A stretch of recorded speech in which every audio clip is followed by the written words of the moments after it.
Hello दोस्तों, नमस्कार। स्वागत है आप सभी का डीलेट क्लासेस पे। तो दोस्तों, आज हम लोग करने वाले हैं वस्तुनिष्ठ प्रश्न 2020 का पहला क्वेश्चन। देखिए, सबसे पहले यदि cos a बराबर 0 हो तो a का मान ज्ञात कीजिए। सबसे पहले ध्यान दीजिए, cos a यानी कि cos a, अब a की जगह पे क्या रख दें जिसकी वैल्यू क्या होती है 0। तो cos 90 की मान जो होती है वो कितनी होती है 0 होती है। यानी कि अगर हम a की जगह पे 90 रख दें तो हमारा आंसर क्या आ जाएगा 0, यानी कि क्या हो जाएगा a की वैल्यू पे 90 डिग्री। अगला क्वेश्चन देखिए, यहाँ पे लिखा है 5, 7, 9, 8, 7, 9, 7 फिर 7, 5, 3, 5 का बहुलक ज्ञात कीजिए। बहुलक अर्थ क्या होता है कि वह संख्या आंकड़ा, जो भी आंकड़े दिए गए हैं उसमें जो सबसे ज़्यादा बार रिपीट हुआ है वही हमारा क्या कहलाता है, बहुलक कहलाता है। तो अब बहुलक में देखिए, सबसे पहले 1, 5 देखिए 1 2 ही बार आया है। 7 देखिए 1 बार, 2 बार, 3 बार, 4 बार, सबसे ज़्यादा 7 बार आया है, तो ये आपका आंसर हो जाएगा 7। अगला क्वेश्चन यहाँ से ध्यान से देखिए, कह रहा है कि रूट में a, फिर यहाँ पे क्या हो जाएगा b, फिर यहाँ पे इंटू c। तो देखिए इसको हम लोग सॉल्व कर सकते हैं रूट b बाई में रूट a, क्योंकि रूट दोनों पे लगा है तो दोनों को अलग कर दिए। गुणे रूट c बटा में रूट b, फिर गुणे रूट a बटा में रूट c। अब यहाँ से देखिए रूट c से रूट c, रूट a से रूट a, रूट b से रूट b, यानी कि कट के हमारा आंसर क्या गया 1, यानी आंसर हमारा क्या हो जाएगा 1। ये 2020 का प्रश्न है और आपको ऐसे ही क्वेश्चन आपको देखने को मिलेंगे। तो उसी आधार पे जो क्वेश्चन है उसको करते रहिए और हमारे चैनल को लाइक कीजिए, शेयर कीजिए।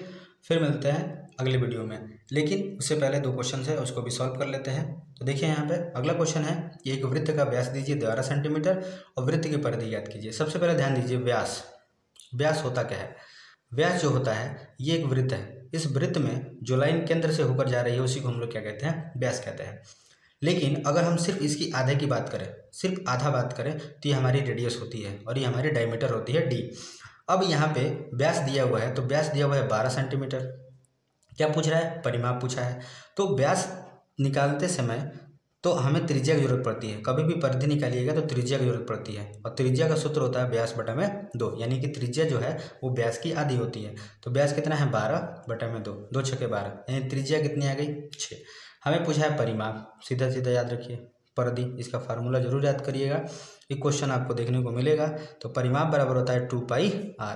तो 2 पाई की वैल्यू रहने देते हैं क्योंकि ऑप्शन पाई में ही है, इन टू r की वैल्यू क्या निकाले हैं 6, तो 6 2 या 12, यानी कि 12 पाई, ये आपका क्या हो जाएगा आंसर। तो आंसर नंबर 1। चलिए अगला क्वेश्चन यहाँ पे देखिए कि समानांतर चतुर्भुज के अंतःकोणों का योग क्या होता है। एक समकोण होता है, 2 समकोण, 8 समकोण या 4 समकोण। तो सबसे पहले याद रखिए कि जब भी कोई भी चतुर्भुज हो उसके अंतःकोणों का जो योग होता है वो 360 होता है, यानी कि एक समकोण जो होता है 90 डिग्री का होता है। तो 4 कितना हो जाएगा 9 चौक 36, यानी कि 360 डिग्री। तो कितना हो जाएगा 4 समकोण आपको आ जाएगा। चलिए दोस्तों, तब तक चलते हैं अगले वीडियो में, मिलते हैं फिर आपसे। धन्यवाद, लाइक कीजिए और शेयर कीजिए हमारे चैनल को। धन्यवाद।